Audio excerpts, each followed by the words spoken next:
संतांची महागाथा वगैरे वगैरे सगळं यातच येतं. पहिलं तोगे गाऊ कोकत आहे, शकून गे माय सांगत आहे. पहिलं तोगे गाऊ कोकत आहे, उड उड रे गाऊ तुझे सुन्याने मढवीन पाऊ. पाहुणे पंढरी राव घरा कै येती, पहिलं तोगे गाऊ कोकत आहे. खरंच संतांची ही विरहिणी आयुष्यभर ऐकतच राहावीशी वाटते. हे काय नवीन सांस्कृतिक वारसा? अगं, ज्यात आहार, पोशाख, आचार, विचार आणि अगदी वर्तन सुद्धा येतात. म्हणजे काय? आता आम्ही तऱ्हेतऱ्हेचे कपडे नाही घालायचे की काय? हट बाबा, असं नाही चालणार. तसं नाही तर धनश्री, शांत हो. पोशाख कुठलाही चालेल, पण त्यात तारतम्य बाळगायला हवं. कळलं ना? हो हो कळलं. चल, तुला हवा असेल तो पोशाख घाल. आणि भाषेचं आणखी एक निकष म्हणजे भाषिक वैशिष्ट्य, ज्यामध्ये आपल्या भाषेची अखंड अशी शब्दावली, स्वतंत्र लिपी आणि 6 कोसावर बदलणाऱ्या आपल्या मराठी भाषा. यात महत्वाचं म्हणजे व्याकरण, ज्यामध्ये ऱ्हस्व, दीर्घ, तद्भव, तत्सम, उकार, आकार या साऱ्या बाबींचा समावेश होतो.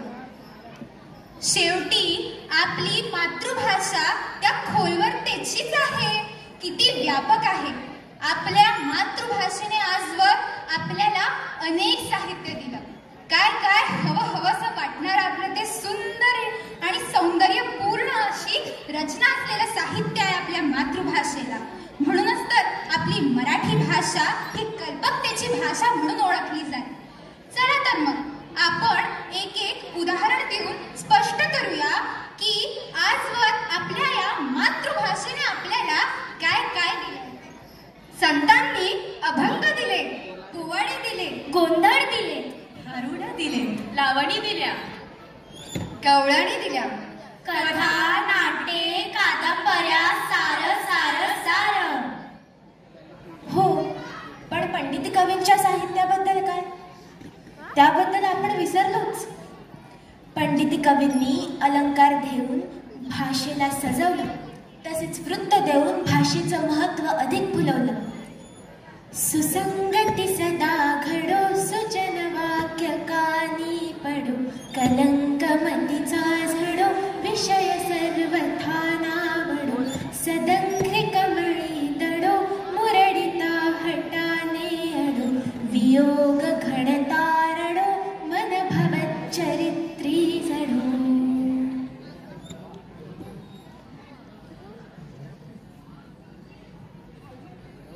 वा, खरोखरच संतांच्या या ओळी अगदी आपल्या आयुष्यातील खरोखर असणारे प्रसंग आपल्या डोळ्यासमोर उभे करतात. जसं की सत्संगती सदा लाभो, सदा कानांवरती येओ, अगदी सौंदर्यपूर्ण कल्पकतेचे शब्द चढवून. आणि हे सगळं तर आहेच हो, पण आपण अजून एक गोष्ट विसरलो बघा. बघा बरं, किती विसरतो आपण. संगीत क्षेत्रातलं काय, नाट्य क्षेत्रातलं काय, नृत्य आविष्काराबद्दल काय. थांबा, मी सांगू का? सांगा. संगीत क्षेत्रात देखील पंडित विष्णू नारायण भातखंडे आणि विष्णू दिगंबर पलुसकर यांनी 2 लिपी देऊन छोटा ख्याल, मोठा ख्याल, ध्रुपद, धमार, ताल इत्यादी लिपिबद्ध करण्यास मदत केली. नाटकाच्या क्षेत्रात देखील बालगंधर्व, छोटा गंधर्व यांचे मोठे योगदान आहे.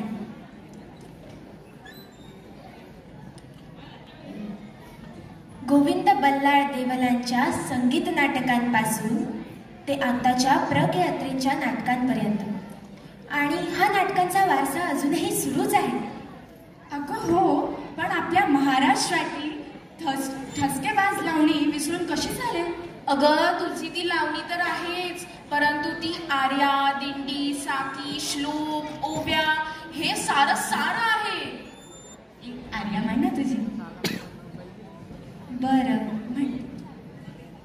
सुश्लोक वामनाचा अभंगवाणी प्रसिद्ध तुकयाची ओवी ज्ञानेशाची किंवा आर्या मयूर पंतांची.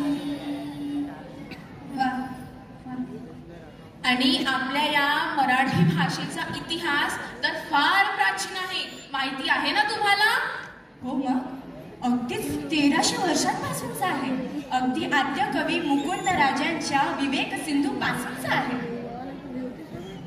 यातूनच तर हे सिद्ध होतं की आपली मातृभाषा ही किती प्राचीन आहे, किती समृद्ध आहे व किती विविधतेने नटलेली सौंदर्यपूर्ण आपली भाषा आहे.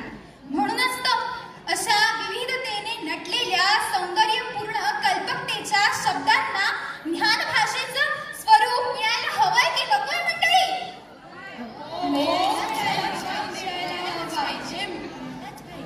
आणि जरी लहानपणापासून मूल आपल्या घरी सुद्धा आपल्या वडिलांना इतर नावाने हाक मारत असलं, पप्पा म्हणत असलं, आईला मम्मी म्हणत असलं, तरी त्याला भीती वाटल्याबरोबर तो बापरे असंच म्हणतो आणि ठेच लागल्याबरोबर तो खळवळून आई ग असंच म्हणतो. यातूनच तर हे सिद्ध होतं की आपली मराठी भाषा आपल्यासाठी साध्य आहे, साधन आहे. आणि म्हणूनच आपल्याला आपल्या या अशा सौंदर्यतेच्या लीलावतीला जपण्यासाठी प्रचंडपणे सावध होण्याची गरज आहे. आपल्याला आपल्या प्रांतातील भाषेचा